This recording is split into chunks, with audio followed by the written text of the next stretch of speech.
Capdepera Golf, hole number 1, which is a par 5. Let's see what we can learn with our pupils when we play this hole. So obviously in the selection process or the first day, we try and find out where weaknesses are for golfers to then try and figure out if on this hole we have certain areas that we can use to actually practice their weaknesses. So every hole obviously has a different character and different problems that are being presented to the golfer, and the golfer has to find out how he solves them. So we have on this side, you can always see that we have what we practice with our pupils, and on the first hole it will obviously be club selections and ball flight. We have the first hole, which is a par 5, which the landing area is usually around somewhere here. It depends on what kind of shot type you do, if you're more a left to right or more a left to right, or if you're more of a straighter player. We try and figure that out obviously on the first day, what your abilities are, and then we try and play these abilities with a high percentage into each hole. So if somebody is a left to right, so he has a fade or even a slice, then the only thing he has to learn is that he doesn't aim to the center, because the ball's going to start straight and then he is going to go to the right. That's what we don't want. So we want the golfer to be able to aim with confidence towards an area from where the shot shape is actually going into his favor. So we have to learn visually how to set up to that, so your body is set up the correct way, your face is set up to the correct way, so the ball is then starting into the correct direction to then be able to do the correct curve.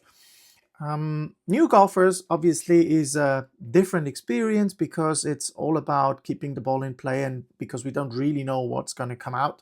So it's sometimes quite interesting to see how newer golfers are managing on the golf course. Then on the hole sheet that we have, like the little yardage book, obviously we have a driver area. That's where we aim when we hit it straight. If we got to start left, then that's when we aim over there. If we have a right to left, then it's probably aiming over to the bunker.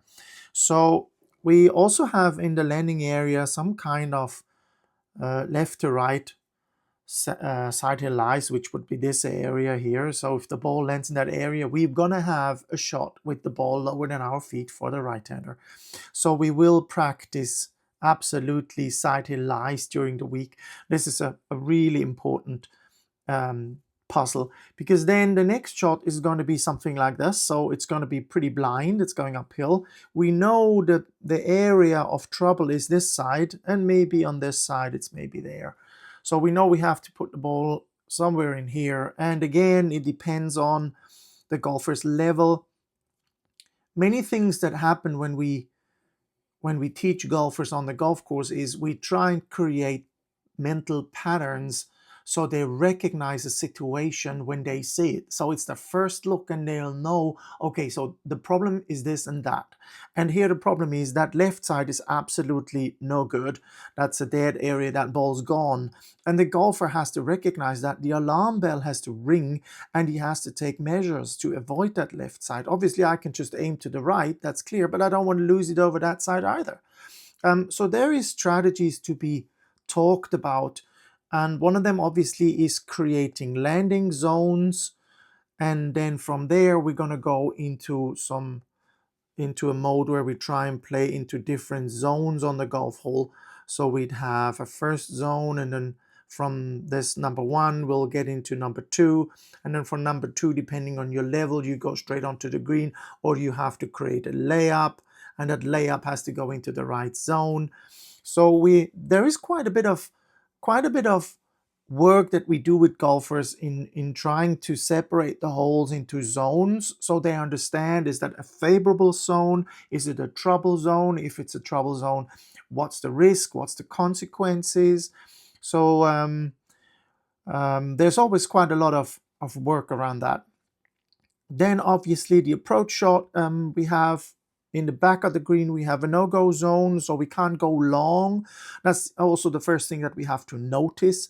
So if somebody just hits a 7-iron from 100 meters and doesn't think about going long, and long is going to be in trouble, then, I mean, we can't make it easier then describing it this way. So when we look at the green area, you can see there's a red circle behind. We don't want to go there. To the right is a steep downhill lie. Not funny, but no problem. We can still get it up. So there is certain areas on the golf course where we absolutely don't want to go, and we have to map those areas out. Then we also have to kind of find the trouble zones because of bunker play, deep bunkers, or side hill lies, or deep rough. So that there happens quite a bit of teaching when we talk about the zone area that we have to develop within one view. We have to know, okay, this is a problem zone, or this is a run out, which is the next one. The run out literally is when we play the golf course with a pupil. It's kind of like important to realize that there is going to be zones that, for instance, we're playing from up here, from after the bunker, and so there is going to be a zone where the bunker is starting, and then obviously here the fairway is going to get is separating trouble from really good lies.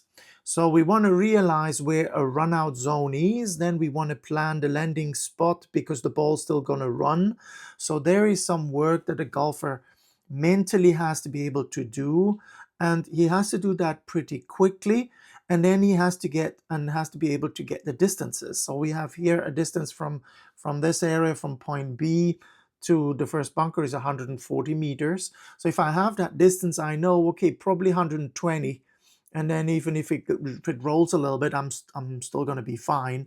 So identifying run out zones are super important because they are really creating or they are really allowing you to play from safe zone to safe zone instead of like from here having a 5-wood and just aiming it over there and giving him a really good hit, because it makes absolutely sense if I am here thinking that I want to go to the hole and I want to cross the left side here just like that. But if I lose it to the left, the ball's gone. So depending on the area and the golf course we have, these zones appear on a regular basis. Sometimes they don't, and all of a sudden they are there. So it's kind of like a teaching about reading a golf hole, realizing when runouts are in play, to then plan accordingly. Then obviously we have shots around the green, which is usually there is a steep downhill lie here on the right side of the green. So we can play high shots onto the green. We can play short shots from here, from all side areas. We can also play bunker shots, which the first one, this one is probably about 50 meters, and that's probably about 75 meters to the front of the green. So we have really good opportunities here to create trouble or create learning situations, and that's what we like to do. We like to go and take a hole and check the weaknesses a golfer has, and then put that golfer into those weaknesses so he can practice solutions to the weaknesses. Putt over slopes. The green is a 3-sloped green, so there is some areas on the green. If we have a look here, there is certain areas that are higher and lower, so we usually putt around on the green, either longer putts or shorter putts, which is also pretty fun because you can then place a provisional flag into a corner and then try and attack that flag first defensively and then aggressively, and see how people are able to solve it. Lots of learning opportunities. As I said, bunker shots, we can either take the long bunker shots, which is this one here, and then can have about 100 meters, 120 meters to actually get into a good playing zone. So lots of good stuff to learn from here.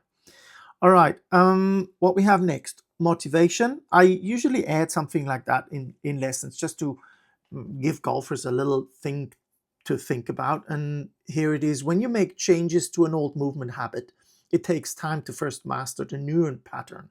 So the renewed pattern first needs to be created. Once the new pattern is there, the second then is try to master the micro movement that makes it precise again.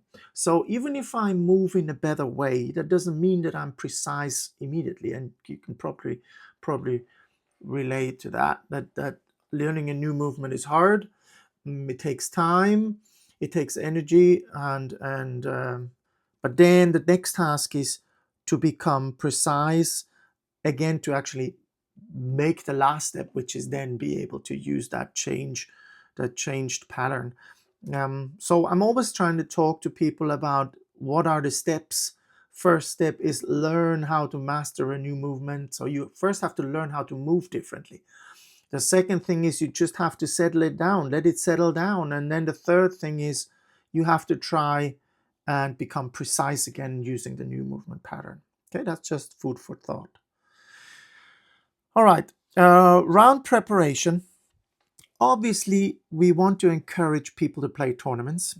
If they do, fantastic, they have to learn how to prepare a round. A round is not prepared by turning up to the first tee and saying, here I am, what are we playing? A round is usually on a different golf course, is usually prepared weeks in advance. So if tournament players are listening, that's where your work is, that preparing a golf course is something that you really have to learn. And how we do that? Obviously, over these 18 holes, or these 18 videos, I'm going to put some thoughts in it and show you some solutions how we do it. But one of the things that we usually do with golfers is they have to play the golf course in their head, or with a preparation app, which GPS app is. We have a special app for that we use, so golfers can start and map a golf course. So what that means is once they have decided that they start playing the golf course, on hole number 1, they said they're going to take a 3-wood. All right, so we have all different shot types here. Oh, excuse me, this is all in German. Please excuse me, I'll explain if something has to be explained. So this is the amount of shots that we have to do on this hole, which is with this club. So we have on the first hole we take a driver, maybe on the second hole we take a 6-iron on the par 3, on the third hole we take a driver again, on the fourth hole is probably a pitching wedge, on the fifth hole it's the driver again. So what we do is we start mapping the 18 holes to see what kind of clubs we actually need. So then we know we have used 12 drivers, we have used 2 6-irons, and we have used one pitching wedge, and so on. So we can see what kind of clubs we actually have to practice in preparation. So the next step is we have pitch shots. We try and find out in what distance are these pitch shots going to be when we play the golf course in a manner of in a preparational manner. So we try and find out, yeah, that hole I played like this, so that golf club brings my ball to that area. So like from here, the first golf ball is, the first club is going to go over here, then it's going to be a shot over there, and from there I'm probably going to have around 100 meters, which is in bad cases leaving me with a 10-20 meter shot. So what I do then is I go to the stats here and I say I'm probably going to have one pitch shot from 20 meters, and then over 18 holes, if I have pitch shots to do, I'll just add the shots, and it adds up, and you see what kind of shots, pitch shots, that you'd have to play. The same thing happens with sand shots. We try and figure out how many sand shots and out of what distance we have.